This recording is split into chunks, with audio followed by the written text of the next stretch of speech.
घालीन लोटांगण वंदीन चरण, घालीन लोटांगण वंदीन चरण, डोळ्याने पायीन रूप तुझे. घालीन लोटांगण वंदीन चरण, डोळ्याने पायीन रूप तुझे. प्रेमे आलिंगीन आनंदे पूजीन, प्रेमे आलिंगीन आनंदे पूजीन. भावे वो वाळीन म्हणे नामा, घालीन लोटांगण वंदीन चरण, डोळ्याने पायीन रूप तुझे. विठाल विठाल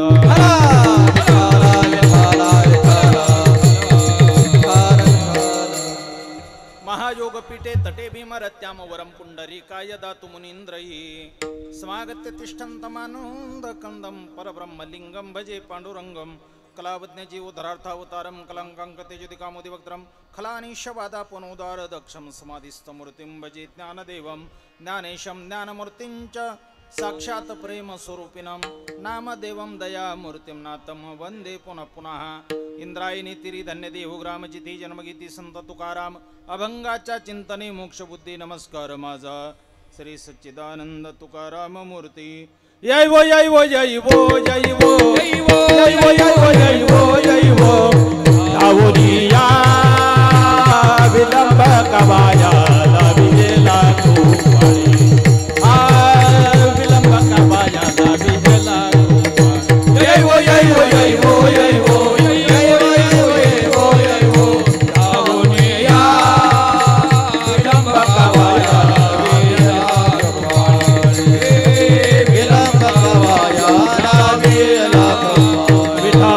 विश्वंबरे भगच्छेदके. कोठे गुंतली समाय विश्वव्यापके. जय वो जय वो जय वो जय वो जय वो जय वो जय वो जय वो. धावुनिया विलंब कवाया विजेला कृपाळे. विलंब कवाया विजेला कृपाळे. घालीन लोटांगण वंदीन चरण, डोळ्याने पायीन रूप तुझे. घालीन लोटांगण वंदीन चरण, डोळ्याने पायीन रूप तुझे. प्रस्तुत कीर्तनरूपी शिवेकरिता निवडलेला अभंग महान भगवत संत सम्राट विश्ववंद्य महाराष्ट्रभूषण. थोडासा आवाज द्या. भगवान परमात्म्याचे लढीवाळ भक्त श्री संत शिरोमणी नामदेव महाराज यांचा महत्वाचा उत्कृष्ट सर्वांच्या परिचित सर्वांच्या पाठ असलेला आणि फक्त 2 चरणाचा अभंग कीर्तन रूपी शिवेकरिता निवडलेला आहे. विठाला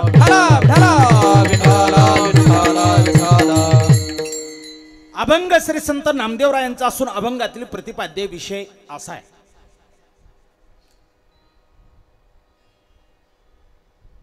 भगवान परमात्म्याने भक्तांना असं अभिवचन दिलंय की भक्तांनो काय पाहिजे ते मागा, निसंकोचपणे मागा, निर्भयपणे मागा, मी आज तुम्हाला देण्यासाठी तयार आहे.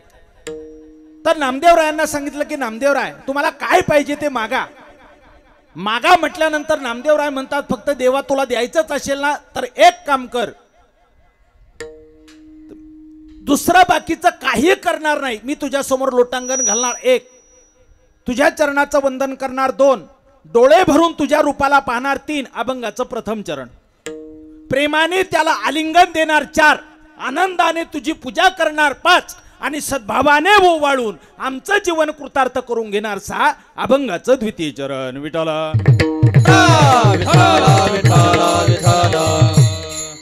अभंगाच्या 2ही चरणाचा सरळ सरळ भावार्थ आपणा पुढे मी निवेदन केला.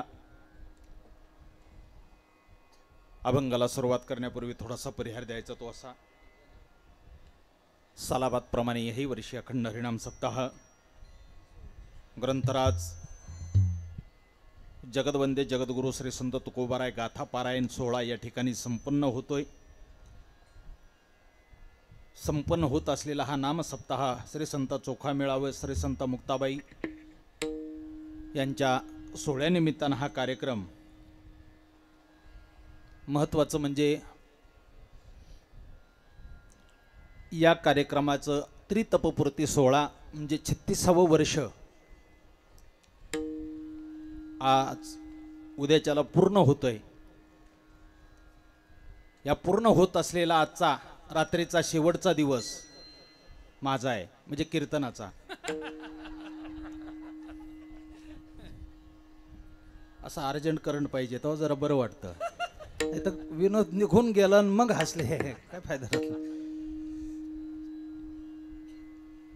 ज्या या ठिकाणी येण्याचा योग आमचे परमार्थ प्रेमी परमादरणीय ज्येष्ठ श्रेष्ठ गुरुबंधू श्री हरिभक्तीपरायण संदीप महाराज लांडगे यांच्यामुळं या ठिकाणी येण्याचा योग आला. तसं जर या कार्यक्रमाचा आधार्य जर म्हटलं असेल तर आमचे करपे बाबा. बाबा माझं भाग्य आहे, बाबा माझं भाग्य, तुम्ही ज्या ज्या दिंडीत चाललात त्या दिंडीत मी चाललो, आणि ज्यांनी दिंडी काढली त्यांचा मुलगा सुद्धा कीर्तनाला, हे मत भाग्य आहे. कारण केदारनाथ आणि बद्रीनाथ आपल्या बरोबर असल्यावर काय टेन्शन. कारण बाबांचं नाव केदारनाथ आणि हे बद्रीनाथ, फक्त आम्ही तिथं गेलो नाही पण इथं आलो. खरं सांगू महाराज, मी वर्णन थोडंसं करणारच आहे. कारण पंढरपुराचं वर्णन करत असताना महाराज तुम्ही कुठल्याही तीर्थाला जा, कुठले कितीही तीर्थ करा, पण पंढरपुरासारखं तीर्थ या जगाच्या पाठीवर दुसरं कुठलंच नाही. आणि त्या तीर्थामध्ये मला वाटतंय, मी आजच आलोय तिथून पंढरपुरातून, डायरेक्ट तिकडून इकडंच आमची स्वारी झाली. फक्त आणि फक्त महाराष्ट्रामध्ये नव्हे, महाराष्ट्राच्या बाहेर जे एकमेव जर दैवत असेल तर फक्त चरणस्पर्श त्या देवतेचा आहे, दुसऱ्या देवतेचा नाही. महाराज काय मंदिर वाटतंय, त्या पवित्र स्थानातून आज या ठिकाणी येण्याचा योग आला. आमच्या बाबांचा आशीर्वाद, बरेच मान्यवर मंडळी आहेत, बाबांचेही देखील गुरु. मला वाटतंय महाराज इथे योगायोग म्हटला जाईल, आहे का नाही. ज्ञानोबराय वर्णन करतात, ज्ञानोबराय म्हणतात पाहे पा दूध पवित्र आणि गोड. ज्ञानोबराय वर्णन करत असताना ज्ञानोबराय म्हणतात दूध कसं आहे अगोदर कडू, बरोबर ना, तरी काही पट्टे होच म्हणतात. दूध कसं आहे,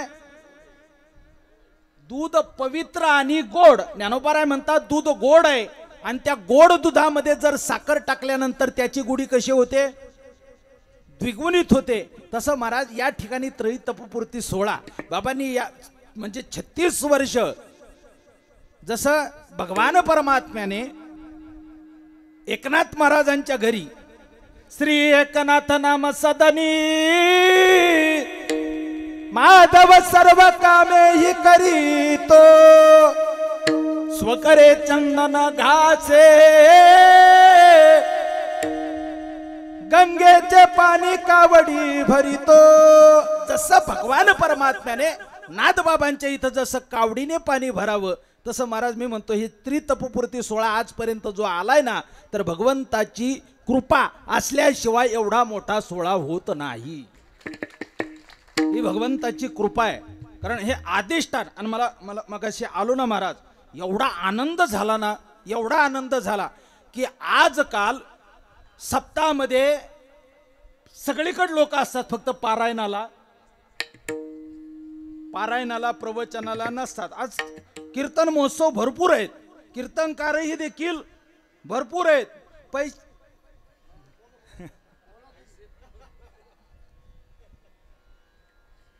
जाते मी पुढे बोलतोय.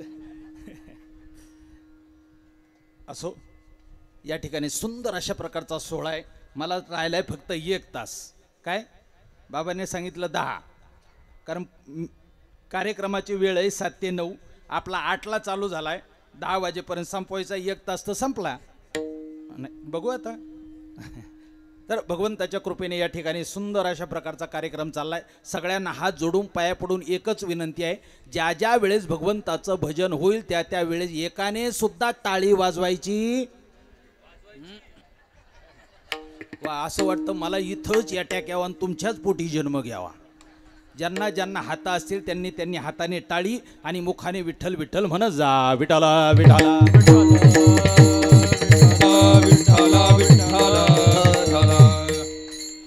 भगवान परमात्म्याने भक्तांना असं अभिवचन दिलं की भक्तांनो काय पाहिजे ते मागा, निसंकोचपणे मागा, निर्भयपणे मागा, मी आज तुम्हाला देण्यासाठी तयार आहे. आणि भक्तीमध्ये महाराज व्यवहार सुद्धा असाच आहे. काय व्यवहार, नीट ऐका बरं का. भगवान परमात्म्याकडे भक्तांनी निसंकोचपणे मागावं. वाक्य नीट लक्षात राहू द्या.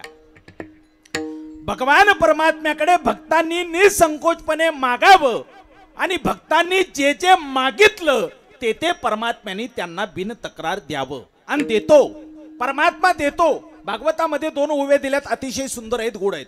भागवतामध्ये स्वतः भगवान उद्धवाला म्हणतात की उद्धवा, सलोकता वडे भक्ताशी तो मी करी त्याशिवाय कुंठवासी, भक्त मागे समीपतेशी करी मी तयाशी जीवलग, भक्त मागे स्वरूपता तयासी मी दे चतुर्भुजता, शंख चक्रादी सायुज्यता घनश्यामता सुरेख.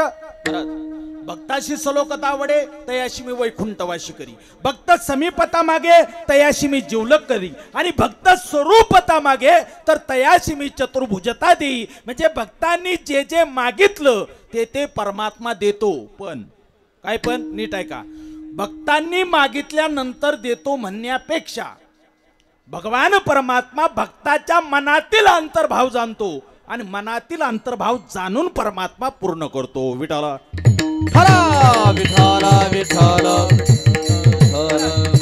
भक्तांनी स्वतः न मागू द्या, आपली इच्छा परमात्म्याकडे न प्रगट करू द्या, फक्त मनात जरी आणलं तरी मनातील इच्छा परमात्मा जाणून पूर्ण करतो.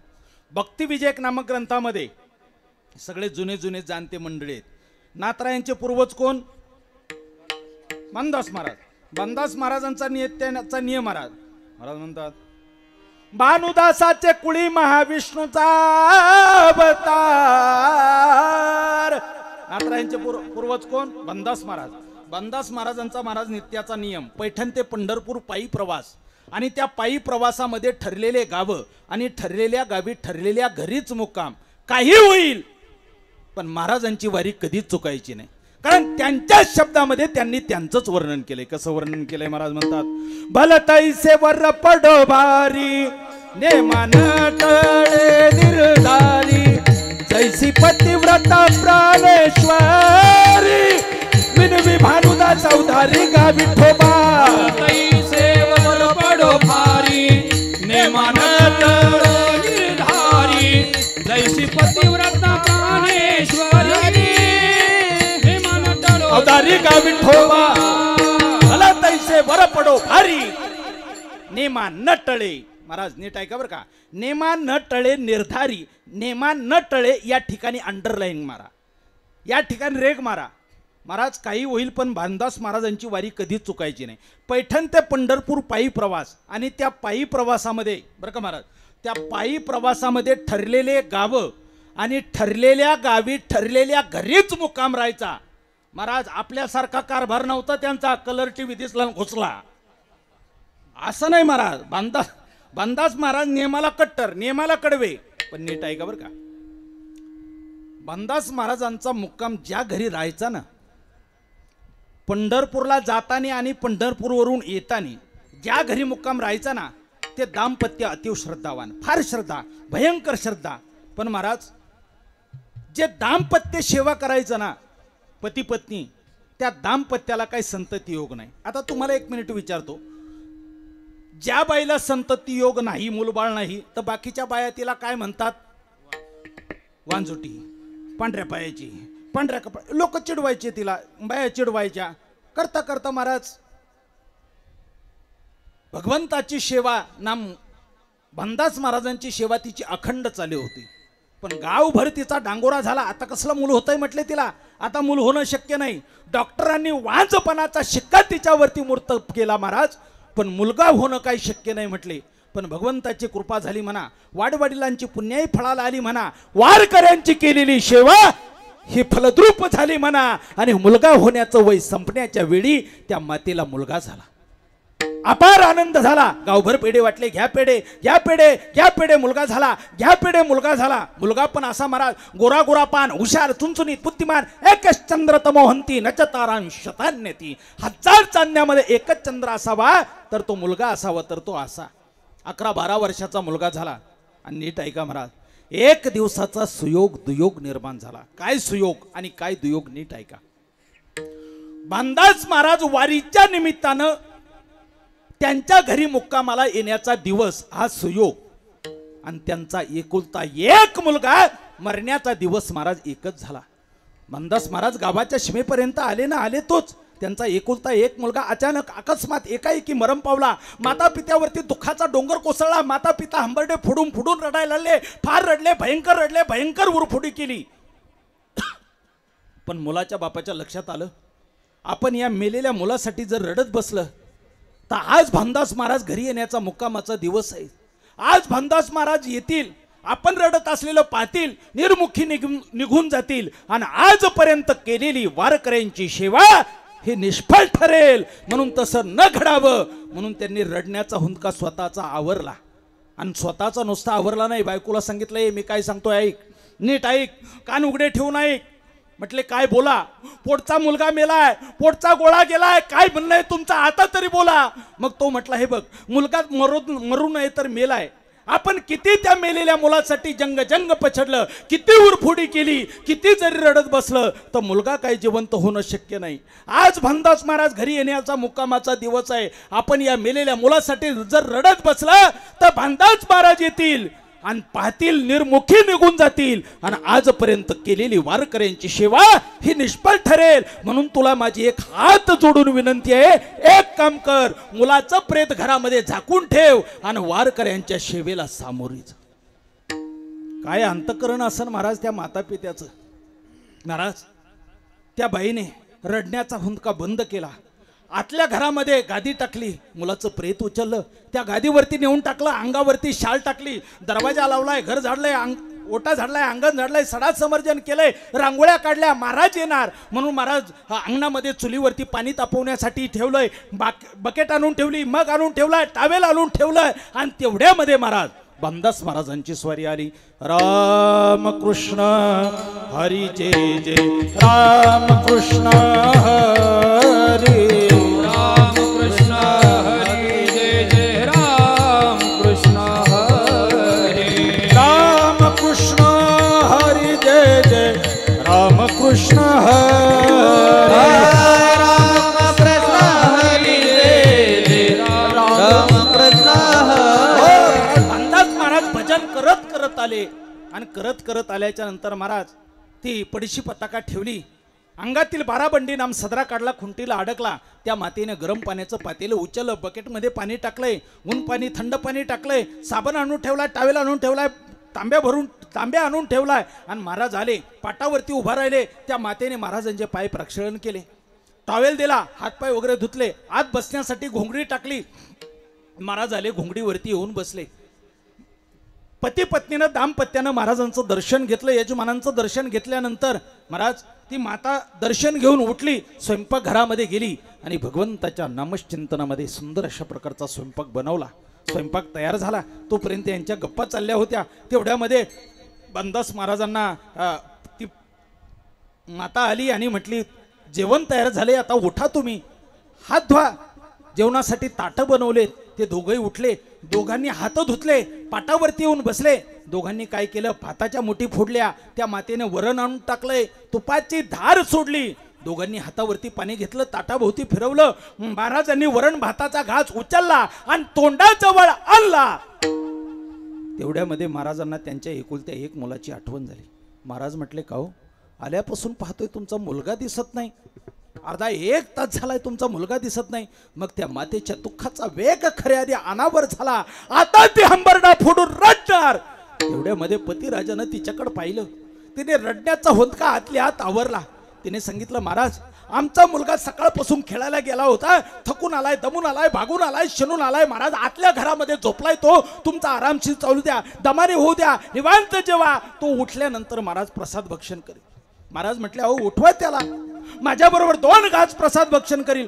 मग मात्र सत्यस्थिती प्रकट करण्याची वेळ आली. मग त्या मातेच्या दुःखाचा वेग महाराज खऱ्याने अनावर झाला आणि डोळ्यातून गळगळ गळगळ गळगळ अश्रू गालावरून जमिनीवरती टपाटप टपाटप टपाटप पडायला लागले. आणि त्या मातेने सांगितलं महाराज, महाराज आमचा मुलगा असा झोपलाय, तो या देहानं पुन्हा उठणं शक्य नाही. म्हणजे मेलय महाराज, पोर वारलंय, पोर निवर्तलय. महाराजांना आश्चर्याचा जबरदस्त धक्का बसला. महाराजांनी अंतर्ज्ञानाने पाहिलं, अरे मुलगा मेला. अंतर्ज्ञानाने भगवंताची विनवणी चालू केली, अरे भगवंता, पांडुरंगा, अरे परमात्म्या, अरे वारकऱ्यांच्या सेवेला जाणारे माता पिता या जगतामध्ये महान आहे, महान. कारण पोटचा मुलाचं प्रेत घरामध्ये झाकून ठेवायचं आणि वारकऱ्यांची सेवा करायची, साधा अंतकरण असं महाराज. आणि तशीच आकाशात लांब शून्यात नजर मारली आणि फक्त मनात इच्छा प्रगट केली की भगवंता पांडुरंगा, अरे परमात्म्या, अशा वारकऱ्यांचा मुलगा जर जिवंत झाला असता तर. फक्त मनात इच्छा प्रगट केली महाराज. फक्त मनात इच्छा प्रगट केल्यानंतर बंदास महाराजांचा भाव पंढरीनाथाने जाणला आणि झोपेतून मुलगा उठावा असा मुलगा उठला. दरवाजा उघडला आणि महाराजांचं येऊन दर्शन घेतलं. महाराज म्हणतात, चिंतेल्या रोकडे मनोरथ चिंतेल्या रोकडे मनोरथ चिंतेल्या रोकडे मनोरथ चिंतेल्या रोकडे मागण्याची आस पाहे मुखाकडे मागण्याची आस पाहे मुखाकडे मागण्याची आस पाहे मुखाकडे मागण्याची आस पाहे मुखाकडे चिंतेल्या रोकडे मनोरथ चिंतेल्या रोकडे मनोरथ हो चिंतेल्या रोकडे मनोरथ चिंतेल्या रोकडे मनोरथ मागण्याची दिली इच्छा परमात्मा जाणून पूर्ण करतो. फक्त एवढं लक्षात ठेवा, मनातील इच्छा जाणून पूर्ण करतो म्हणण्यापेक्षा भगवान परमात्मा भक्तांचा कल्पतरू होतो. फक्त एवढं लक्षात ठेवा का त्या कल्पतरूच्या झाडाखाली तुम्ही जे जे मागितलं ते ते तुम्हाला देतो. पण काही काही करंटी असं आहे महाराज, कल्पतरूच्या झाडाखाली मी नाही बोलत बुवा, प्रमाण देतो. कल्पतरू तळवटी बैसोनी झोळी बांधी तसे गाठी. कल्पतरूच्या झाडाखाली जाऊन जोडीला गाठी बांधणारे कमी आहेत का महाराज? अहो महाराज, येड्या बाबडी कमी, एवढे करंटे आहेत. अहो महाराज, परंपरेने एक उदाहरण सांगितलं जातं. एक जण मुळी विक्या, आता जवळजवळ चैत्र वैशाखाची जी वस आहेत ना, डोक्यावरती मुळीचा भारा घेऊन आपला निघाला होता. झाड काही दिसत नव्हतं. रस्त्याने चालला होता, शुधातूर तृषातूर झालेला होता, ओठ सुकलेले होते, कंठ सुकलेला होता, तहान लागलेली होती, भूक लागलेली होती, अंगातून घाम घाम घाम चाललेला होता, फार भिजून गेला होता. रस्त्याने जाता जाता कुठं झाड दिसत नव्हतं, कारण लोकांना फक्त झाडं तोडायचेच माहिती आहे. तर आजकाल लावायची माहिती नाही, फक्त लोकांना लाव्या करायची माहिती. तुम्ही बघा कशाच्या, मी म्हणतो इकडच्या तिकडच्या लावण्यापेक्षा झाडं लावा. आज तुम्ही जर ज्या झाडाला तुम्ही म्हणजे झाड लावून ते जर झाड मोठं केलं तर भविष्यात तुमच्या मुलांना ऑक्सिजनची गरज लागणार.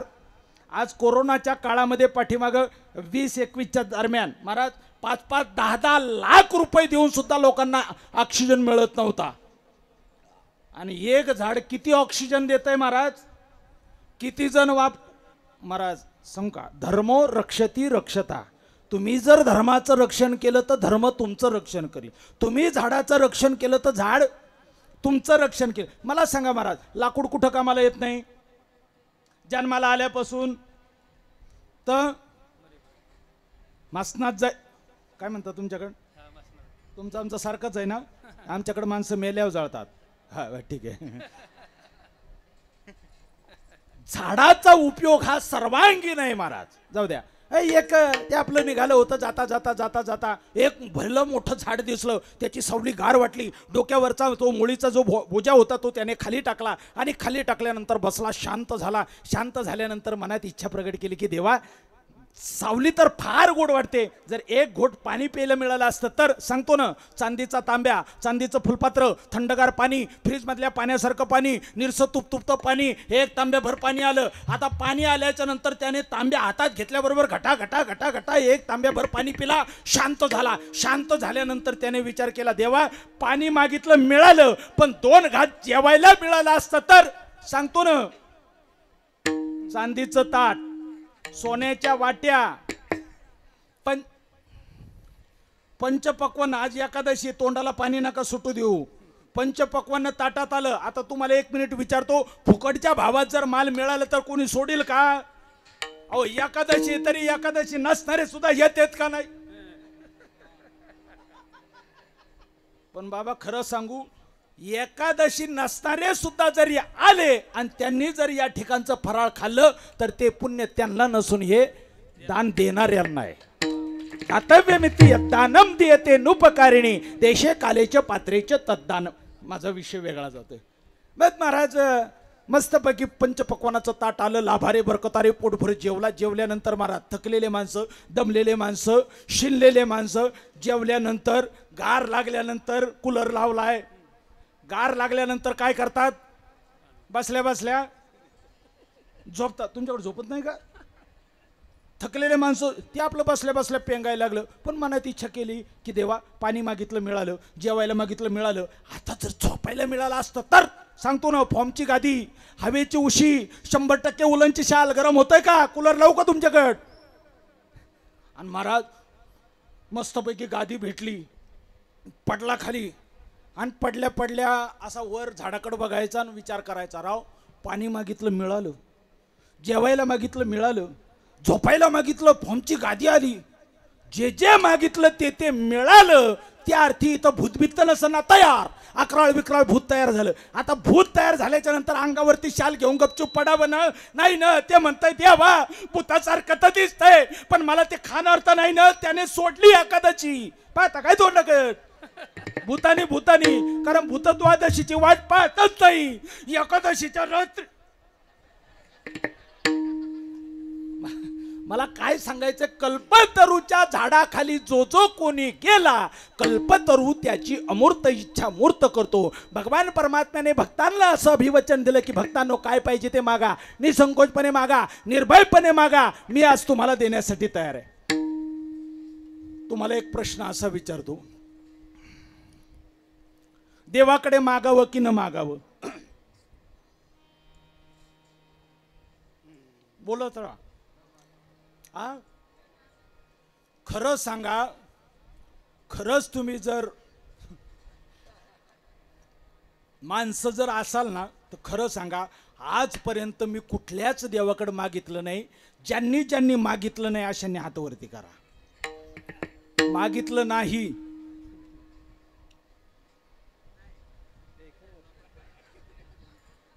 कोण आहे का समाईचा पूत? काहीच नाही मागितलं. मागितल्याशिवाय राहणारच नाही. अहो महाराज संत महात्म्याने मागितलं, तुम्ही आम्ही कोण राहून बसले? या जगतामध्ये जो जो जन्माला आला त्यांनी मागितल्याशिवाय. बरं देवाकडे मागावं की नाही मागावं? मागावं. पण काय मागावं? आज मला वेळ पाहिजे होता बाबा. देवाकडे मागावं की नाही मागावं? मागावं. पण काही पण मागावं का? जाऊ द्या, तुम्हाला सोपं बोलतो, सोपं मोकळं बोलतो बरं का. बायकोने नवऱ्याला मागावं की न मागावं?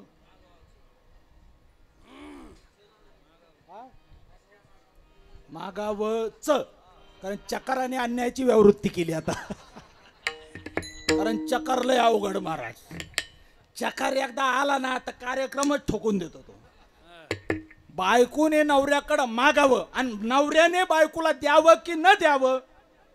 द्यायलाच पाहिजे महाराज. एका जणाला नोकरी लागली, लग्न वगैरे झालं, नोकरी लागली, जवळजवळ 50-50 हजार रुपये पगार झाला. पगार झाल्याच्या नंतर दिवाळी आली, दिवाळी आल्याच्या नंतर बायको नवऱ्याजवळ गेली, म्हटली ओ ओ ओ ओ माझ्याकडे लक्ष आहे का नाही? 50,000 पगार भेटला, माझ्याकडे लक्ष द्या. हा काय म्हणणं आहे तुझं? म्हटली एक काम करा ना, 5,000ची मला पैठणी आणायला पाहिजे.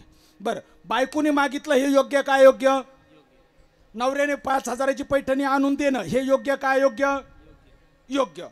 तेही योग्य, हेही योग्य. महाराज करता करता महाराज 2-4 वर्ष गेले. 2-4 वर्ष गेल्याच्या नंतर हा काम चांगलं करत होता कंपनीमध्ये. त्याला 50,000चा पगार डायरेक्ट 1 लाखावरती गेला. आणि महाराज पुन्हा दुसरा सण आल्याच्या नंतर बायको पुन्हा लाडा आली. ती म्हटली ओ ओ लक्ष देत आहे का माझ्याकडं? म्हटलं काय म्हणणं आहे? मला आता 5,000ची नाही 10,000ची साडी पाहिजे. बरं बायकोनी मागणं योग्य काय योग्य?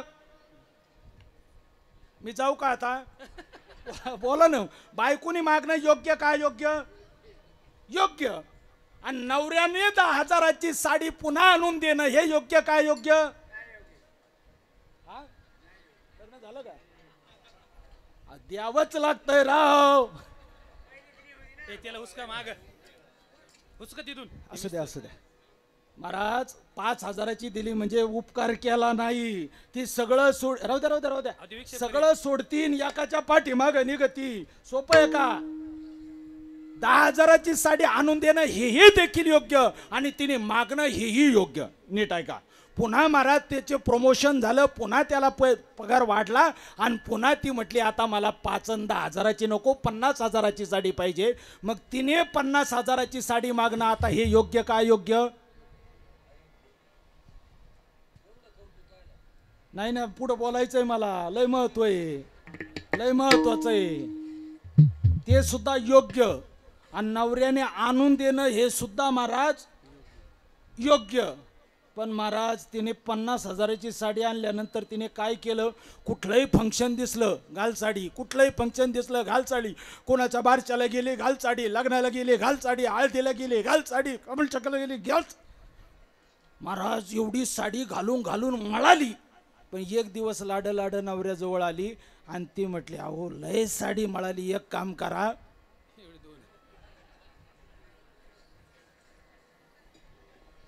काय अभ्यास आहे तुमचा?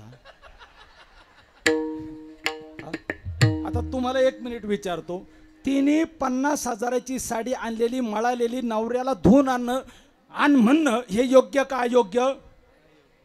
हा तरी काही योग्यच म्हणते. एवढा तरी येड्यापणा नका करू राव. आता नीट आहे का? मला विषयापर्यंत यायचंय महाराज. भगवान परमात्म्याकडे काहीही मागणं हे जरी योग्य, मला वाटतंय तुकोबारांचं एक प्रमाण आहे, काही मागणे हे अनुचित, काही मागणं हे अनुचित आहे, पण काही मागणं हे उचित आहे. म्हणून संत महात्मे मागतात महाराज. नीट आहे का बरं का? मग भगवान परमात्म्याला भक्तांनी असं अभिवंचन दिलंय की काय पाहिजे ते मागा, मी आज तुम्हाला देण्यासाठी तयार आहे. नामदेवराय म्हटले देवा हे आम्हाला काहीच लागत नाही. भगवान परमात्म्याला नामदेवराय म्हटले मला तू साधारण वाटतो का? म्हणजे मी तुला साधारण वाटतो का? मी कोण आहे माहितीये? महाराज म्हणता पंढरपूर पाटणी का महाराज सार्वभौम. महाराज पंढरपूरचा राजा आहे. राजा तुम्हाला काय पाहिजे? ब्रह्मपद, स्वर्गपद, इंद्रपद, काय पाहिजे ते मागा, मी आज तुम्हाला देण्यासाठी तयार आहे. नामदेवराय म्हटले देवा तू द्यायला तयार आहे, पण आम्ही घ्यायला तयार पाहिजे ना. कारण तुम्हाला एक सांगतो महाराज, देवाने प्रसन्न होऊन जरी संसार दिला तर तो संसार सुख देतो की दुःख देतो? दुःखच देतो. कारण महाराज संसाराचं मुळाच दुःख असल्यामुळे महाराज म्हणतात दुःख बांधवडी आहे हा संसार, किंवा संसार दुःख मूळ चहूकडे इंगळ संसार दुःख मूळ चहूकडे इंगळ. विश्रांती नाही कोठे रात्रंदिवस तळमळ. विश्रांती नाही कोठे रात्रंदिवस तळमळ. काम क्रोध लोभ शूनी पाठी लागली मोडाळ. पाठी लागले दृष्टी देईला निर्मळ. दृष्टी देईला सर्वला गोस दैवाचा परमुपकारी आंधळ्या दृष्टी देतो त्याचे देवाने जरी संसार दिला तरी तो मला दुःखच देता आनंद देऊ शकत. सगळ्यात मोठ्याचं उदाहरण सांगतो. भगवान श्रीकृष्णाला बायका किती होत्या? 16,108 बायका. आणि एका बायकोला किती मुलं होते? अंदाजेच का? एका बायकोला 8 मुलं होते. तुम्ही म्हणता महाराज तुम्ही कसं काय सांगतो? मी पण अंदाजेच बोलतोय. कसा बाबा कसा अंदाज लावला मी ऐका बरं का. जुन्या काळात, पूर्वीच्या काळात सुवासिनी स्त्रीला मुलगा होणं हे सौभाग्याचं लक्षण म्हणायचे. आणि सुवासिनी स्त्री जर महाराज म्हाताऱ्या माणसाच्या जर पाया पडायला आले, वयोवृद्ध माणसाच्या पाया पडायला आले, तर ते तोंड भरून आशीर्वाद काय द्यायचे? इष्टपुत्र सौभाग्य. म्हणून मी ठरवलं एका बाईला, आता तो शाप आहे म्हणा, जाऊ द्या, मला काय बोलायचं, सगळ्या बायका लेकरवळ्या, पण त्याच्यातली ती जांबुवंती होती ना, त्या जांबुवंतीला मूलबाळ नाही. आता मूलबाळ नाही म्हटल्यानंतर बाया चिडवायच्या. एक दिवस भगवान परमात्मा बसला, 16,108 बायका बसल्या, 16,108 बायका बसल्यानंतर गप्पा छप्पा रमल्या, आणि तेवढ्यामध्ये हाशा मजाक चालला. तेवढ्यामध्ये एका बाईने त्या जांबुवंतीकडे असं तरीके नजरेने पाहिलं, आणि पाहिल्यानंतर तिला तिची खून पटली. खून पटल्यानंतर डायरेक्ट उठली, पाय आपटीत आपटीत आपटीत आपटीत डायरेक्ट किचन रूममध्ये गेली, तिच्या महालामध्ये गेली, आणि महालामध्ये गेल्याच्या नंतर दरवाजा लावून घेतला. भगवान परमात्म्याला असं वाटलं, एवढा अशा मजाक बायकामध्ये चाललाय, हिला झालं काय? भगवान परमात्मा तिच्याकडे गेल्यानंतर त्या जांबुवंतीला म्हटले, जांबुवंती दार उघड. हा, ही म्हटली नसन उघडायची. अगं तू असं काय करती? म्हटली कसंही करील. अगं तुला झालंय काय? ती म्हटली काही होईल. अगं दार उघड ना. काय दार उघडाय? तिने दरवाजा उघडला. दरवाजा उघडल्यानंतर भगवान परमात्मा म्हटले, अगं जांबुवंती, एवढा अशा मजाक चाललंय, तुला झालंय काय? ती म्हटली काय? तुम्हाला कळत नाही का? तुम्हाला समजत नाही का? तुम्हाला सगळ्या जगाचं कळत आहे, आमचंच कळत नाही का? अहो तुमच्या बरोबर लग्न केलं, याच चुकलंय माझं. मुंबईला केलं, बरं झालं असतं तुमच्या बरोबर लग्न केलं, बरं केलं नाही तुम्ही. अहो तुम्हाला कळत नाही का? तुम्हाला सगळ्या जगाचं कळतंय ना. सांगता तुम्हा कळो येते अंतर, आणि विश्वंभर परिहार चिनल. सगळ्या जगाचं कळतंय, आपलं कळत नाही, तुम्हाला समजत नाही. भगवान परमात्मा म्हटले, अगं जांबुवंती बोललीच नाही तर कसं कळेल? ती म्हटली, अहो गुरुआईचा मुलगा मेलेला तुम्हाला जिवंत करून देता आला, आणि आपलं कळत नाही. मग परमात्म्याची टूप पेटली. परमात्म्याने अंतर्ज्ञानाने पाहिलं, नीट ऐका बरं का, परमात्म्याने अंतर्ज्ञानाने पाहिलं, आणि अंतर्ज्ञानाने पाहिल्यानंतर महाराज जांबुवंतीच्या प्रारब्धामध्ये संतती योग नाही. आता तिचं प्रारब्ध बदलवायचं म्हटल्यानंतर काय करायचं? मग भगवान परमात्म्याची उपास्य देवता कोण? तर भगवान शंकर. आणि शंकरजीला नवस केला. शंकरजी जर जांबुवंतीला जर मुलगा होत असेल तर दर दिवस 1,00,000 कमळ 1 महिनाभर होईल. आणि नवस कुणाचा होता? भगवान श्रीकृष्णाने भगवान शंकराला नवस केला होता. आपल्यासारखा नवस नाही. आपण एक नारळ फोडतो, 2 पोरं मागून घेतो, त्याच्यात नारळ सडकं निघालं का देवाला पावलं रे. भगवान परमात्म्याचं तसं नाही महाराज. आणि दर दिवस सेवेकऱ्यांना सांगितलं, सेवेकरी दर दिवस 1,00,000 कमळ दुरुडीमध्ये आणून ठेवायचे. भगवान परमात्मा सूर्योदयापूर्वी उठायचा, सचैल स्नान करायचा, पिंडीजवळ यायचा, पद्मासन घालायचा, एक कमळ उचलायचा आणि पिंडीवर ठेवायचा. ओम नमः शिवाय, ओम नमः शिवाय, ओम नमः शिवाय. महाराज 1 दिवस, 2 दिवस, 8 दिवस, 15 दिवस, 29 दिवस झाले. 30वा दिवस उजडला. ठरल्याप्रमाणे 1,00,000 कमळ द्रुडीमध्ये आणून ठेवले. आणि द्रुडीमध्ये आणून ठेवल्यानंतर महाराज परमात्मा सूर्योदयापूर्वी उठला, सचैल स्नान केलं, पिंडीजवळ आला, पद्मासन घातलं, आणि एक कमळ उचलायचा आणि पिंडीवर ठेवायचा. ओम नमः शिवाय. महाराज त्या दिवशी भगवान शंकराने काय केलं? आपल्या लीलेने पृथ्वीवरचे सगळेच्या सगळे कमळ नाहीसे केले, आणि दुरुडीतलं 1 कमळ बाबा नाहीसं केलं. कमळ कमी पडलं, आणि 99,999 कमळ पिंडीवरती वाहून झाले. नीट आहे का बरं का?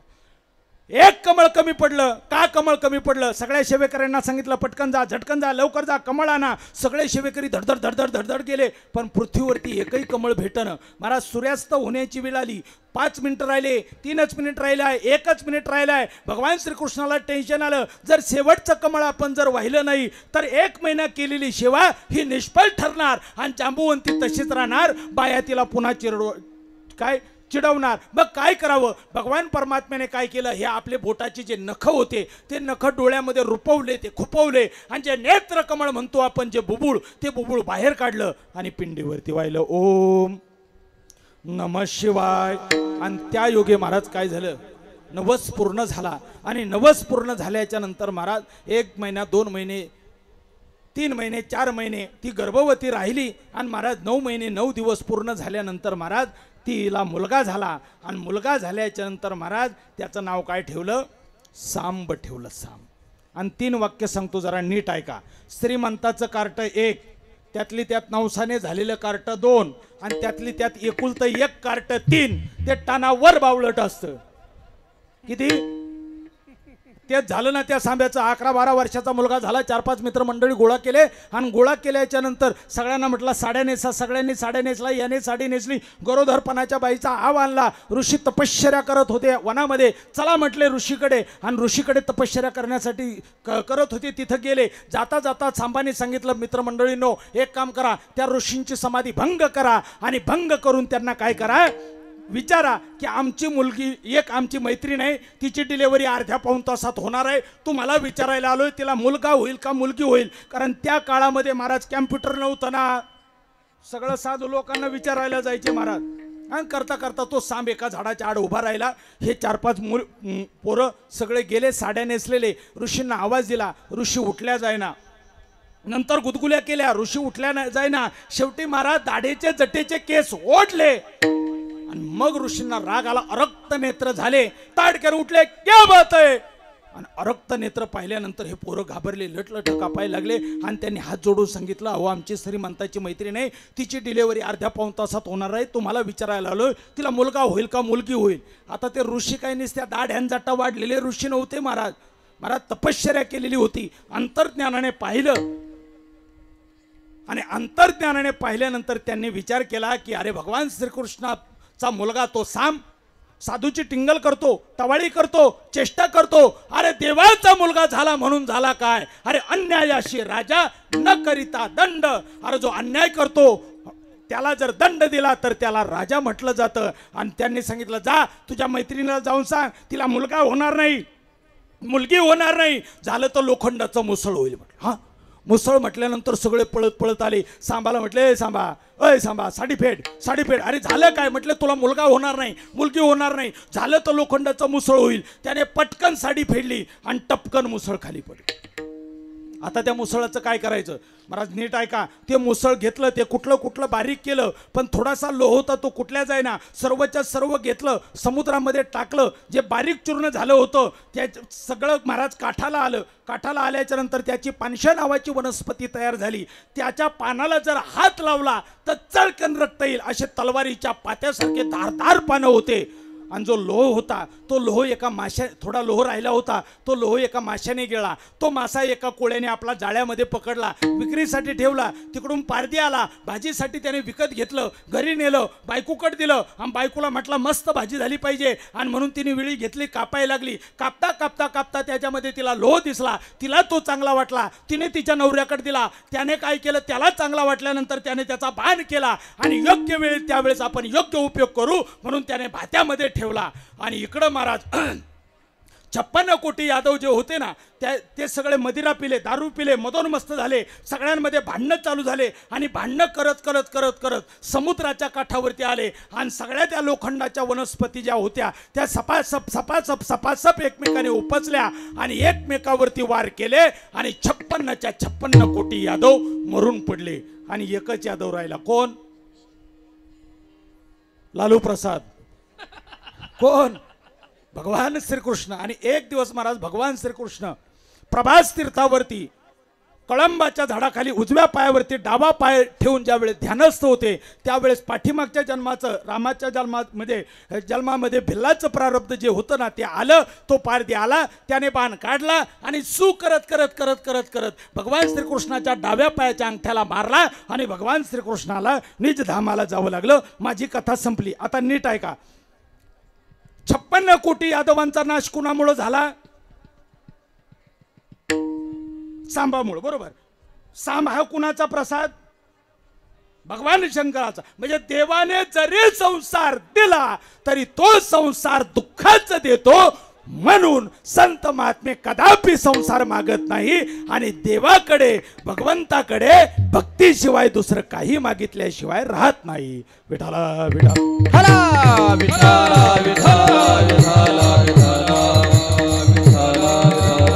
भगवान परमात्मा भक्तांना म्हटले तुम्हाला काय पाहिजे ते मागा, मी आज तुम्हाला देण्यासाठी तयार आहे. स्वर्गपद, ब्रह्मपद, इंद्रपद. महाराज म्हटले आम्हाला त्याच्यामध्ये काही इंटरेस्ट नाही. आम्हाला या खुर्च्या आम्हाला अजिबात लागत नाही. मग म्हटले तुम्हाला काय पाहिजे? देवा खरं सांग, ब्रह्मपद तू देणार म्हणणार तर ते कशाला कारणीभूत आहे? ब्रह्मपद हे दुःखाला कारणीभूत आहे. ब्रह्मादिक पदे दुःखाची शिराणी, तेथे चित्त जणी जडो देशी. आमची चित्तवृत्ती कदाचित तिथं जाईल तर ती देवा सुद्धा जाऊ देऊ नको. संत महात्म्यांचे उद्गार आहेत. आणि मग महाराज आम्हाला ब्रह्मपद नको स्वर्ग. मग म्हटलं एक काम करा, वैकुंठ आजपर्यंत माझ्या नावावर होतं, उद्यापासून तुमच्या नावावर. 7/12चा उतारा तुमच्या नावावर. भगवान परमात्म्याला नामदेवराय म्हटले, देवा खरं सांग, हल्ली मुक्काम कुठे आहे तुझं? हल्ली मुक्काम कुठे आहे तुझा? वैकुंठात तू राहतो का? महाराज म्हणता, ज्या सुखा कारणे देव वेडावला,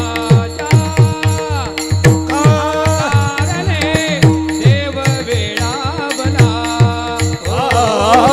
वैकुंठ सोडोनी संत सदनी राहिला. वैकुंठ सोडोनी संत सदनी राहिला. सुखा कारणे देव वेडावला. सुखा कारणे देव वेडावला. वैकुंठ सोडोनी संत सदनी राहिला. वैकुंठ सोडोनी संत सदनी राहिला. धन्य धन्य हे वैष्णव सदन, लक्ष्मी सहित तेथे शोभे नारायण. ते वैष्णव सदना तेथे लक्ष्मी सहित शोभे नारायण. धन्य धन्य हे वैष्णव सदन, तेथे लक्ष्मी सहित शोभे नारायण. धन्य ते वैष्णव सदन तेथे लक्ष्मी सहित शोभे नारायण. या सुखा कारणे देव वेडावला. या सुखा कारणे देव वेडावला. संत सदनी राहिला. वैकुंठ सोडून संत सदने राहिला. सुखा कारणे देव वेडावला. सुखा कारणे देव वेडावला.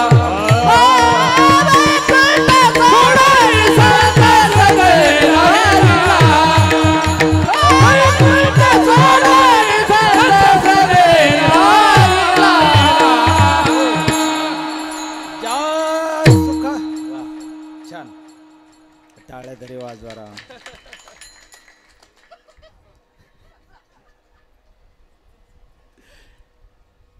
ज्या सुखा कारणे देव वेडावला, वैकुंठ सोडून संत सदनी राहिला. किंवा महाराज म्हणतात, नावडे वैकुंठ शेषाचे शयन, शेषाचे शयन. हो, वैष्णव सदन आवडले. महाराज खरं सांग, तू जर वैकुंठात नाही, तू जर पंढरपुरात आहे, तर आम्हाला कशाला त्या वैकुंठामध्ये पाठवतो? हा, महाराज म्हणतात, वैकुंठाची आम नको धाडू हरी, वासते पंढरी सर्व काळ. वासते पंढरी सर्व काळ. वैकुंठ पोपट जुनाट झोपडी. ओ वैकुंठ, आठवण आली का नाही कोणामुळे? कोणाची?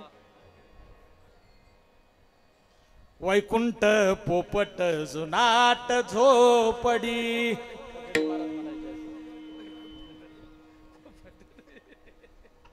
ऐका, ज्या सुखा कारणे देव वेडावल्या, सगळं सोडलं आणि तू वैकुंठात राहतो, आता आम्हाला कशाला त्या वैकुंठाला पाठवतो? मग नामदेवरायांना भगवान परमात्म्याने विचारलं की देवा, नामदेवराया तुम्ही या पंढरपुरामध्ये राहून तुम्ही काय करणार? तर त्याचं वर्णन महाराज अभंगाच्या पहिल्याच्या. घाली न लोटांगण, घाली लोटांगण वंदिन चरण, घाली लोटांगण वंदिन चरण. घाली न लोटांगण, घाली लोटांगण वंदिन चरण, घाली लोटांगण वंदिन चरण. घाली लोटांगण, घाली लोटांगण वंदिन चरण, घाली लोटांगण वंदिन चरण. घाली लोटांगण, घाली लोटांगण वंदिन चरण, घाली लोटांगण वंदिन चरण.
माऊली आनंद वाटला. मस्तपैकी कार्यकर्ते आहेत, टाळकरी आहेत, माळकरी आहेत, सगळे आनंद वाटतोय. आमचे गायनाचार्य महाराज, मृदंगाचार्य, पेटी मास्तर, आमचे हे काय सनई वादक सगळे बेंबीच्या देठापासून ओरडत आहेत. पण तुम्ही काय बेंबीला धक्का लागून घेतला? आल्यापासून नुसतं जीव डोळ्यातून गेल्यासारखं नुसतं पाहताय टोळू टोळू. तुम्ही देवावर काही नाराज आहेत का काही? हा, तुम्ही टाळी वाजवत नाही, म्हणत नाही. आम्हाला काय उक्त दिलंय का तुम्ही? तुम्हाला झालंय काय नेमकं? नाही म्हणजे किती मुलं झाली हे नाही म्हणायचं. देवावर तुम्ही नाराज आहेत का काही? एवढा कोरोनाचा काळ गेला तरी तुम्ही आम्हाला असं काही नाही ना. जेवढे जेवढे माणसं असतील ना अशाने सगळ्यांनी हात वरती करा. माणसानेच करा फक्त. माणसं नाही का तुम्ही? हा, तुम्ही विशेष नाही का बाई माणसं? सगळ्यांनी हातावरती आणि सगळ्यांनी म्हणायचं बरं का, विठोबा रखुमाई, विठोबा रखुमाई,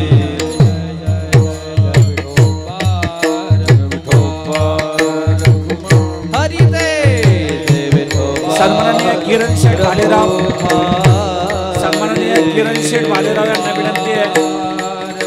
सन्माननीय श्री कल्याणीताई नेहे, कल्याणीताई राजेंद्र पाटील नेहे, सन्माननीय श्री चंद्रकांत विठ्ठल मुरकडक, चंद्रकांत विठ्ठल मुरकडक, सन्माननीय सगळे किरण शेठ भालेराव, सन्माननीय श्री स्वामी प्रसाद विजयराव डाके, सन्माननीय श्री स्वामी प्रसाद विजयराव डाके, सन्माननीय श्री बाळासाहेब आसे पाटील, बाळासाहेब आसे पाटील, हरी दे विठोबा रखुमाई, चंद्रकांत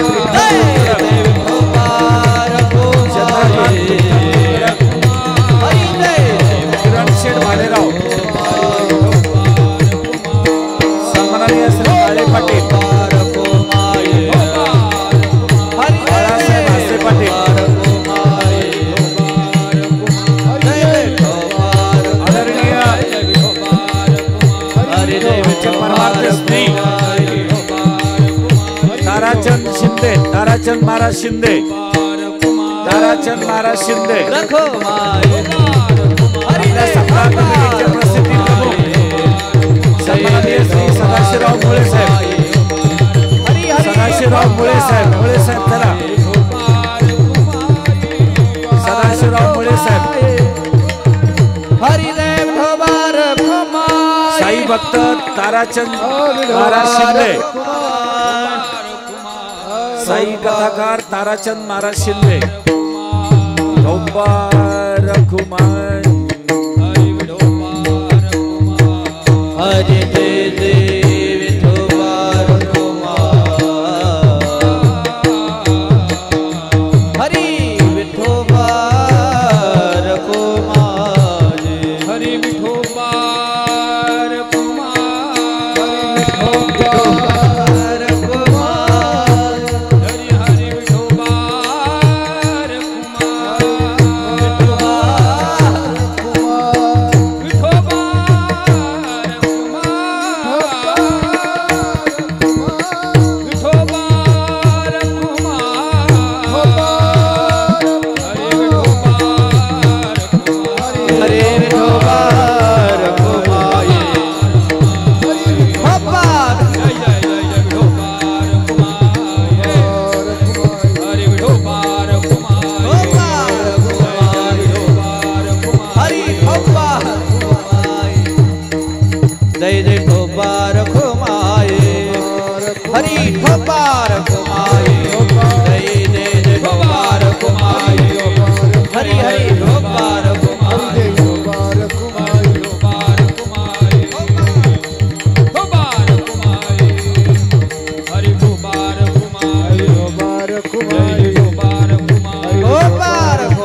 लोटांग हात खाली घ्या. काही पठ्ठ्याने काय केलं, विठोबा रखो. ते बुचगावनं माहिती का तुम्हाला? बुचगावनं हा, किती चोर येऊ द्या, रात्री येऊ द्या, कसे येऊ द्या, काय एक सरळ काठी त्याला आडवी काठी आहे का नाही, त्याच्यामध्ये आपला फाटका तुटका शर्ट घातलेला वरती मडकं, आणि ते असं असतं की नाही बुचगावनं. चोर आले काय ना आतलं म्हणजे पायाच्या मधलं सगळं चोरून नेलं तरी ते कसं, तसं तुम्हाला किती टाळ्या वाजा म्हटलं आपलं जसे जाऊ द्या. आनंद वाटला मला. जीवनामध्ये आल्यानंतर फक्त आनंद घ्या, तुमच्या बरोबर काही येणार नाही. फक्त भगवंताचं नामचिंतनामध्ये आनंद आहे महाराज.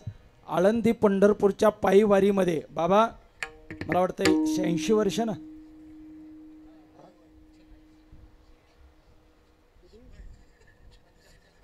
पंच्याहत्तर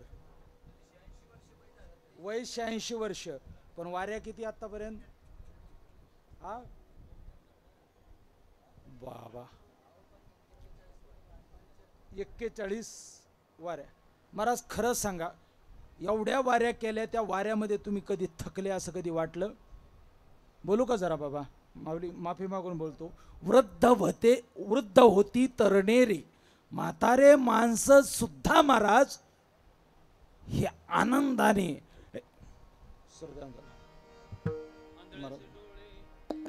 ए नाचती आनंद कल्लोळी गाती हरीचे नामावळी रे पवित्र आनंद कल्लोळी गाणे नामावळी रे.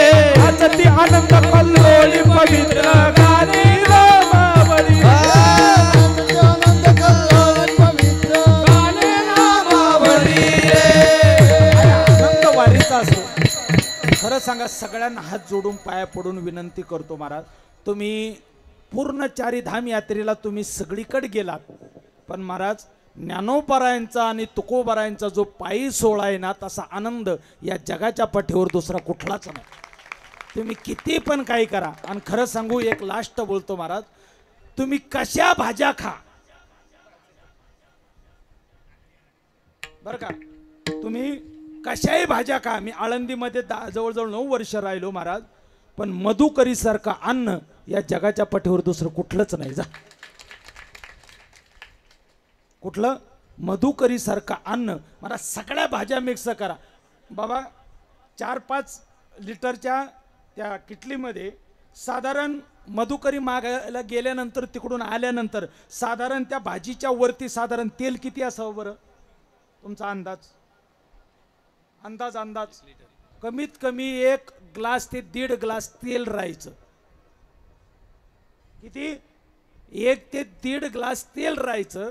तर तेल एवढं वरती असतं तर भाज्या आतमधल्या किती भारी असतील.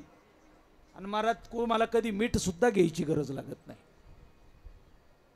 मला काय बोलायचं, आनंद जो भक्तीमध्ये, तो भक्तीमधला आनंद या जगाच्या पाठीवर दुसरा कुठलाच नाही. नामदेवराय तेच सांगतात या ठिकाणी. नामदेवराय म्हणतात, देवा घालील लोटांगर वंदीन चरण डोळ्याने पाहिन रूप तुझे. नीट आहे का? अभंग सगळ्यांच्या पाठ आहे, पण अर्थाच्या बाबतीने आपली त्याच्याकडं वा वा वा. नीट आहे का? 3 सेवा सांगितल्यात पहिल्या चरणामध्ये. घालीन लोटांगण 1, वंदीन चरण 2 आणि डोळ्याने पाहिन रूप तुझे 3. आता लोटांगण म्हणजे काय? लोटांगण याचा अर्थ काय तुमच्याकडं? लोटांगण कशाला म्हणतात? हा, संत महात्म्यांना हे लोटांगण मान्य नाही महाराज. काय म्हणतात त्याला? त्या लोटांगळ्या म्हणते आपल्या नगरी भाषेत. लोटांगण वेगळं महाराज. लोटांगण म्हणजे बाबा सांगू संतांच्या, कारण तुम्हाला अगोदरच बोललो, अभंग पाठ आहे, पण अभंगाच्या अर्थाने पाहिलं तर आपली त्याच्याकडे पाठ आहे. लोटांगण म्हणजे नम्रता, लोटांगण म्हणजे लीनता. या जगाच्या पाठीवर आहे का कुणाकड? बोला ना, आहे का कुणाकड? नम्रता आहे? नम्रता नावाची मुलगीच आहे आता फक्त. नम्रता आहे का बाबा? माफी मागून बोलतो, आज तुमच्या काळातलं वेगळं आणि आमच्या काळात वेगळं आहे. तुमच्या काळामध्ये तुम्ही लहान असताना गल्लीमध्ये बाबा तुम्ही गोट्या खेळत असताना शाळेमध्ये रविवारची सुट्टी असली आणि तुम्ही रविवारच्या सुट्टीमध्ये गोट्या खेळत असले आणि तिकडून जर गुरुजी आले तर तुम्ही काय करायचे तुमच्या वेळेस? बरोबर ना? आत्ता पोरांना विचारा तुम्ही. आता जर हे काय ते क्रिकेट खेळत असले कॉलेजचे पोरं वगैरे आहेत का इथं? आहेत का? गेले सगळे आहेत ना? जर क्रिकेट जर ग्राउंडवरती खेळत असले तिकडून जर सर आला तर पोरांनो खरं सांगा, तुम्हाला तुमच्या मायबापाची शपथ आहे, तुम्ही काय करता? क्या बात आहे? बॉल टाकते, ए टाक नाही गोर बाबा. ही परिस्थिती आता. आम्ही आळंदीत होतो ना महाराज, आळंदीत होतो ना, तिकडून जर जयराम बाबा जर आले ना तर लुंग्या सुटूस्तर पळायचो आम्ही, धोत्र सुटूस्तर पळायचो. पण आता महाराज, आता परवा मला वाटतं मोठे माऊलींचं कीर्तन झालं ना, ते अध्यापक आहे संस्थेमध्ये, त्यांना विचारा परिस्थिती. इकडून गुरुजी जरी आला आणि गुरु जरी आला तरी पोरांची गुरगुर चालूच राहते. परिस्थिती लय अवघड झाली महाराज. आई वडिलाचं कोणी ऐकायला तयार नाही, भावाचं कोणी ऐकायला तयार नाही, थोरा मोठ्याचं कोणी ऐकायला तयार नाही. कीर्तन करतं घातलंच चुलीत, त्याचं कोण ऐकन तरी कशाला? ह्यो मागतो 50,000 कसा मागन बाबा? 28 वर्ष झाले मी कीर्तन करतोय, पण नारदाच्या गादीवर आज सुद्धा उभा राहून छाती ठोकपणाने सांगतो, आजपर्यंत कीर्तनाचा पैसा मी मागितला नाही. आणि तेव्हा जोपर्यंत या देहामध्ये प्राण आहे तोपर्यंत मी कीर्तनाचा पैसा कधी मागितला नाही. जास्त दिले तर घेतले, पण नारदाची गादी. आणि मुलाला पण सांगितलं, तो पण कीर्तनकार आहे. काल ज्यांचं कीर्तन होतं ना त्यांनी मालिका काढली होती माझा ज्ञानोबा. त्या ज्ञानोबामध्ये जवळजवळ 700 विद्यार्थ्यामध्ये त्या ज्ञानोबारांचं पात्र याला मिळालेलं आहे. ज्ञानोबारांचं पात्र त्याला सुद्धा सांगितलं की तू जर कीर्तनकार व्हायचा असेल तर कीर्तनाचा पैसा कधी मागू नका, कारण तुम्ही या जन्मात पैसा कमवता, पण ज्यांचे पैसे तुम्ही या जन्मात घेतले त्यांच्या घरी पुढच्या जन्मात तुम्हाला बैल व्हावं लागेल आणि फेडावं लागेल महाराज. सोपं नाही महाराज. 1000 500 रुपयावरती कामं करणारे हे मायाबहिणी पुरुष बांधव महाराज, हाडाचे काढ रक्ताचं पाणी करताना तुम्ही 30 35 50 हजार एका कीर्तनाचे घेता महाराज. कुठलं तुम्ही फेडतान? हे कुठं फेडतान? कुठं नेऊन ठेवलाय महाराष्ट्र आपला? तुम्हाला माफी मागून सांगतो महाराज, आज कीर्तनकार तपासून घ्यायची पाळी आली बरं का. कीर्तनकार सुद्धा आजकाल तपासून घ्यायची पाळी आली. ज्ञानोबराय तुकोबरांच्या विरोधामध्ये जर बोलत असेल तर त्याला चुकून सुद्धा ही नारदाची गादी कधीच द्यायची नाही, त्याला कधीच या ठिकाणी बोलवायचं नाही. माफी मागून बोलतो महाराज. नम्रता राहिली नाही आजकाल. पहिल्या काळामध्ये वेगळं होतं महाराज. मला वाटतं गावरान ज्वारी तुम्हाला आठवते का बाबा? गावरान ज्वारी वाढायची आणि कणीस आल्यानंतर ते काय व्हायचं? क्या बात आहे, वाकत होतं का नव्हतं? का वाकायचं बरं? ते कणीस जे आहे ना ते मुळाकड पाहायचं आणि मुळाला म्हणायचं, मुळा एवढा मी गगनखिती झालो हे तुझ्यामुळं, एवढा वाढलोय हे तुझ्यामुळं. हे कुठल्या ज्वारीचं चाललंय? गावरान. आताची हायब्रेड वाकतच नाही. तिला वाटतं खाली म्हणजे कोणच नाही, वर म्हणजे बीज.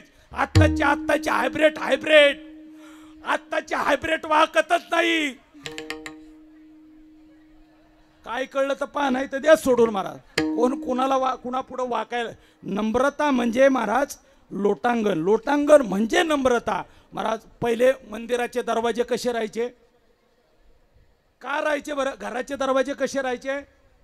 बारीक राहायचे. किती मोठ्या घराण्यातला असला आणि त्याला जर घरामध्ये प्रवेश करायचा असेल तो दरवाजा वाकायला सांगायचा. तो म्हणायचा तुला घरात प्रवेश करायचा आहे का? वाक. आणि नसल वाकायचं तर घे डोकं फोडून. दरवाजा वाकवायला शिकायचा. लोटांगण म्हणजे नम्रता महाराज. आजकाल नम्रता राहिली नाही महाराज. नम्रता ही ज्याच्या जीवनामध्ये आली त्यांनी महाराज अखिल कोटी ब्रह्मांडाच्या नायकाला आपल्या हृदयामध्ये कोंडलं. सावता सागर प्रेमाचे आगर. आहे का नाही? सावता महाराजांनी हनुमंतरायांनी आपल्या हृदयामध्ये जनाबाईने आपल्या हृदयामध्ये कोंडला मला अखिल कोट ब्रह्मांडाचा नायक. याला प्रेम म्हणतात, याला नम्रता म्हणतात. ज्याच्या नम्र झाला भूता आणि तेने कोंडिले अनंता. म्हणून महाराज म्हणतात घालीन लोटांगण वंदीन चरण. चरण हे म्हणजे भक्तांची सगळ्यात मोठी आवड जर असेल तर भगवंताचे चरण. महाराज लास्ट बोलतो आता.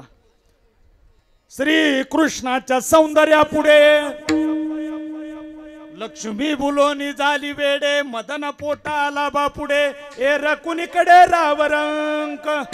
सगळ्यात मोठा महाराज ज्या वेळेस समुद्र मंथन झालं आणि समुद्र मंथनामध्ये जे 14 रत्न निघाले ना, माहिती ना तुम्हाला? 14 रत्न कुठले कुठले नाही माहिती? लग्नाला जाता का नाही तुम्ही? लग्नामध्ये मंगलाष्टक ऐकता की नाही? लक्ष्मी कौस्तुभ पारिजातक सुरा.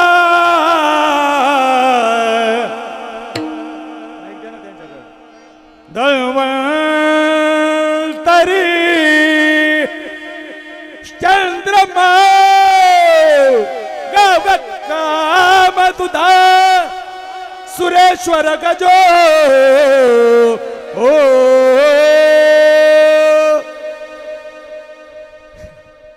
रंबादी दे.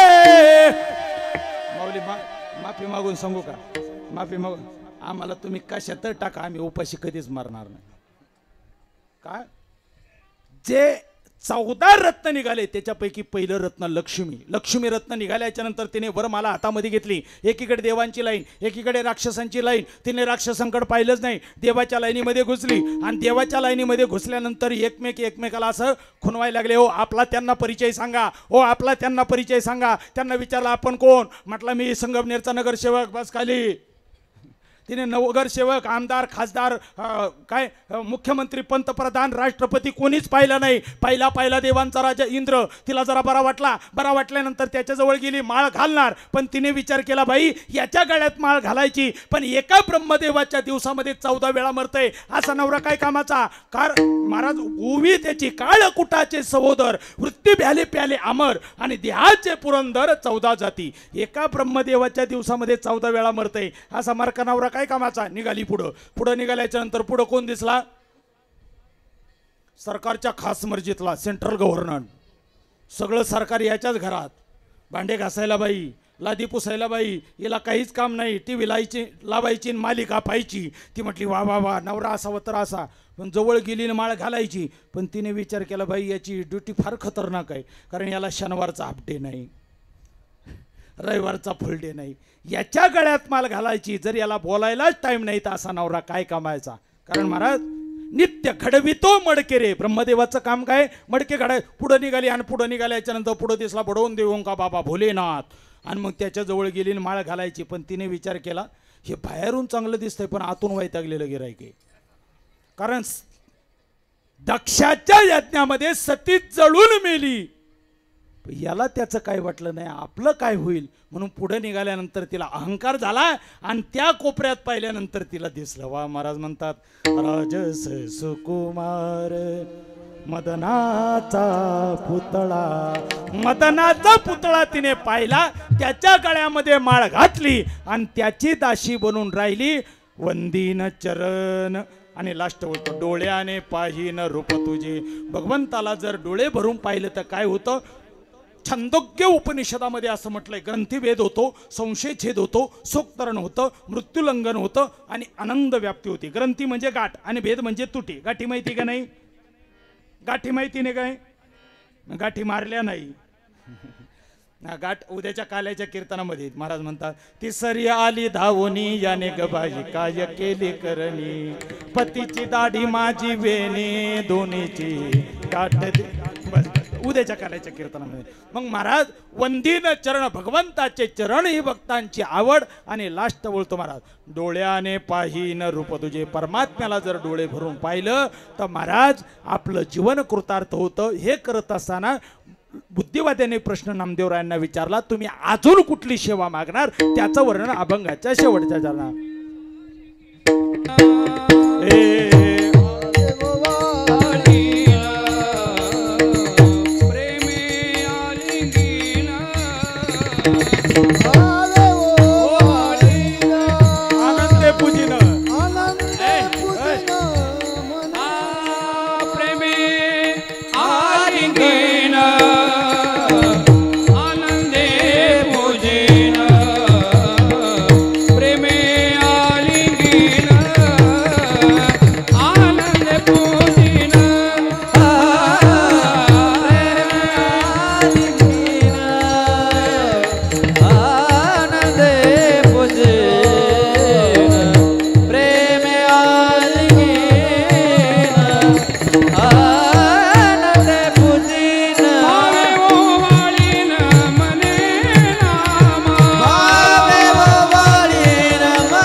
आलिंगीन आनंदे पूजीन, प्रेमाने त्या परमात्म्याला आलिंगन देणार. महाराज आलिंगन ही प्रक्रिया दोघांकडून घडते की एकाकडून घडते? दोघांकडून. तुम्ही पळत पळत आले, मी इथं उभा राहिलो आणि तुम्ही आल्यानंतर महाराज मी असाच उभा राहिलो आणि तुम्ही मला मिठी मारली आणि मी असं गप उभा राहिलो, त्याला तुम्ही आलिंगन म्हणता येईल का? हा, मग त्याला काय म्हणता येईल? त्याला मिठी म्हणता येईल. त्यांनी घातली ती मला मिठी, पण ते तिकडून आले आणि मी, समजा एखादा जण गेला, जाणार नाही समजा गेल्याच्या नंतर पाहुणे रावळ्याला बोलवलं, भाऊ वगैरे आले, आल्याच्या नंतर ते प्रेतावर जाऊन पडतात, भाऊ तू कसा गेला, तू कसा गेला, तू कसा गेला, हे त्याला कवटाळतात. पण प्रेत त्याला कवटाळतं का? आणि प्रेताने कवटाळल्यानंतर हे चित्र राहील का? ते कवटाळत नाही म्हणून बरं आहे महाराज. तिकडून तुम्ही आले आणि मी इकडून पळत आलो, दोघांनी एकमेकाला मिठी मारली तर त्याला आलिंगन म्हणतात. पण नीट आहे का? नामदेव राय म्हणतात देवा मी आलिंगन देईन, पण आलिंगन प्रक्रिया जर दोघांकडून असेल तर नामदेव राय तयार आहेत, पण भगवान परमात्मा तयार आहे का? तर महाराज नीट आहे का? भगवान परमात्मा नुसता तयार नाही, उतावळा झालाय. वाट पाहे उभा भेटीची आवडी, कृपाळू तातडी होता वेळ. म्हणून महाराज म्हणतात प्रेमे आलिंगीन आनंदे पूजीन. खरं सांगा माऊली, माफी मागून बोलतो, आपण देवाची पूजा म्हणजे आनंदाने करतो का? हा, आनंदाने आपण देवाची पूजा करतो का?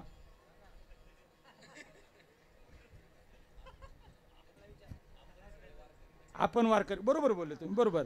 आपण पण आपले गतानुगतिक लोक प्रमाणे का लिंग मात्र मी ताम्रभाजन, समजलं ना? मग ठीक आहे. आपले पूर्वज करत होते म्हणून आपण करतो का आपण स्वयं करायला लागलो? बरोबर ना? पूर्वज करते म्हणून ना. विनोद म्हणून नामदेव महाराज पठाडे वैकुंठवासी गुरुवर्य सांगायचे बरं का, एक ब्राह्मण जेवायला जायचा, लास्ट बोलतो मी, एक ब्राह्मण जेवायला जायचा आणि जेवायला बसल्यानंतर किंवा त्याच्या घरात जरी बसला तर बस शरीराने जरा लठ्ठ होता, जाडजूड होता आणि बसल्यानंतर ते आपलं सोवळं लावून आपलं बसायचं. बसल्यानंतर काष्टा काय व्हायचा? काष्टा धोत्राचा, म्हणजे शरीराने स्थूल असल्यानंतर काष्टा ऑटोमॅटिक सुटतो. मग महाराज तो करता करता तो आपला जेवायला बसला की काष्टा सुटायचा, जेवण वगैरे झाला तो आपला काष्टा बांधायचा, आपलं पुढचं चालायचा. करता करता तो काही दिवसांनी गेला. त्याचा मुलगा काय करायचा? त्याचा पोरगा काय करायचा? एक जण त्याच्या बापाचा मित्र एक दिवस जवळ घरी आला. घरी आल्याच्या नंतर कस काय भाऊ, कस काय चाललंय, वडील गेल्यापासून तुझ्याकडे येता आलं नाही. अहो बरं झालं तुम्ही आले, चला आता जेवणाला बसायचंय. म्हणून दोघांना दोन ताटाला पाट, पाटीला पाट, रांगोळ्या काढल्या, तांबे भरून ठेवले, फुलपात्र वळले, ताटा आल्याच्या नंतर तो जेवायला बसला. हा जेवायला बसायचा, याने काष्ट अगोदर फेडला आणि मग बसला. याने पहिले तू काय करतो? म्हटलं माझे वडीलही असेच करीत होते. अरे म्हटले मूर्खा, तुझ्या वडिलाचा सुटायचा, शरीर स्थूल असल्यामुळे तू अगोदर सोडतो मग खायला बसतो. याला गतानुगतिके लोक म्हणतात, ते करत होते म्हणून आपण करतोय. कळलं का तुम्हाला? आमचे वडील वाऱ्या करत होते म्हणून आम्ही वाऱ्या करतोय. याने परमार्थ होत नाही तर स्वयं आपण उठलं पाहिजे आणि भगवंताच्या नामचिंतनामध्ये लागलं पाहिजे. याला आनंदे पूजन म्हणतात. आणि प्रेमे आलिंगीन आनंदे पूजीन, भावे ओवाळीन म्हणे नामा. परमात्म्याला जर ओवाळायचं असेल तर महाराज काही लागत नाही. महाराज म्हणतात काही न लगे एक भावची कारण, तुका म्हणे आन विठोबाची. काही लागत नाही, फक्त एक भाव पाहिजे आणि तो भाव आमच्या बाबांच्या समोर आहे. महाराज जवळजवळ एवढे वर्ष 36 वर्ष महाराज अविरत हा कार्यक्रम पार पडतोय. भगवंताला फक्त एकच विनंती करतो की भगवंता पांडुरंगा परमात्म्या, कमीत कमी हाच असा कार्यक्रम चालत राहिलाय, असाच ह्या कार्यक्रमाचं पुढील 50व्या वर्षापर्यंत जाऊन ह्या कार्यक्रमाचा सुवर्ण महोत्सव व्हावा. असाच कार्यक्रम हा वाढत जाऊन सगळ्यांचा एकोपा येऊन हा कार्यक्रम पुढे वाढत जाऊन या कार्यक्रमाचं 75वं वर्ष होऊन या कार्यक्रमाचा अमृत महोत्सव व्हावा. आणि असाच कार्यक्रम हा पुढे वाढत जाऊन याच का भगव्या पताका ही अखंड तेवत राहून या कार्यक्रमाचं 100 वर्ष होऊन शतकोत्तर महोत्सव व्हावा. हीच भगवंता तुझ्या चरणी प्रार्थना आहे. ज्ञानेश्वर माऊली ज्ञानराज माऊली तुकाराम, ज्ञानेश्वर माऊली ज्ञानराज माऊली माऊली गुरु ज्ञानराज माऊली लिंगीन आनंदे पूजेन भावे ओवाळीन म्हणे नामा घाले लोटांगण वंदन चरण डोळ्याने पाहिन रूप तुझे झालेली शिवा भगवंताच्या चरणी माईबापांच्या चरणी टाळकरी माळकरी विनेकरी कार्यकारी सगळ्यांच्या चरणी नतमस्तक होऊन या शिवेला पूर्ण विराम देतो. आमचे करपे बाबा यांना भगवान परमात्मा उदंड आयुष्य प्राप्त करून देऊ. आज या ठिकाणी आमचं भाग्य आहे की कृपया उठू नका. शेवटचा दिवस आहे. उद्याच्या महत्वाच्या सूचना आहे. 5 मिनिटं सर्वांनी बसून राहा. कोणी उठायचं नाही. 1 मिनिट. हे बघा, कार्यकर्त्यांच्या जोपर्यंत सूचना येत नाही सगळ्यांना तुम्हाला खाण्यासाठी मिळणार आहे, प्रसाद भेटणार आहे. लगेच उठून लगेच जाऊ नका. कमीत कमी एक काम करा ना. अय चालले काय? कमीत कमी आमचे आभार तरी मारून जा. बरा आला. हे कसं झालं माहिती आहे का? काशीतून आणलं आणि विशी सांडलं असं करू नका. महाराज बाबांनी जी परंपरा चालवली ना त्या परंपरेचं काय करा तुम्ही पालन करा. फक्त 2 मिनटं म्हणजे आमचे कार्यकर्ते मस्तपैकी आभार प्रदर्शन करतील आणि हा कार्यक्रम संपला. या ठिकाणी पूर्ण विराम. सगळ्यांनी काय करा फक्त एक वेळ तुकोबारायांचं नाव घ्या, कारण तुकोबारायांचा गाथा पारायण आहे ना. सगळ्यांनी म्हणायचं तुकाराम तुकाराम तुकाराम. मी पुढं म्हणतो तुम्ही सगळ्यांनी पाठीमाग म्हणायचा तुकाराम तुकाराम तुकाराम तुकाराम. वा वा. ए तुकाराम तुकाराम तुकाराम तुकाराम. ए तुकाराम तुकाराम तुकाराम तुकाराम. वा वा म्हणा सगळे. ए तुकाराम तुकाराम तुकाराम तुकाराम विठ्ठल जय जय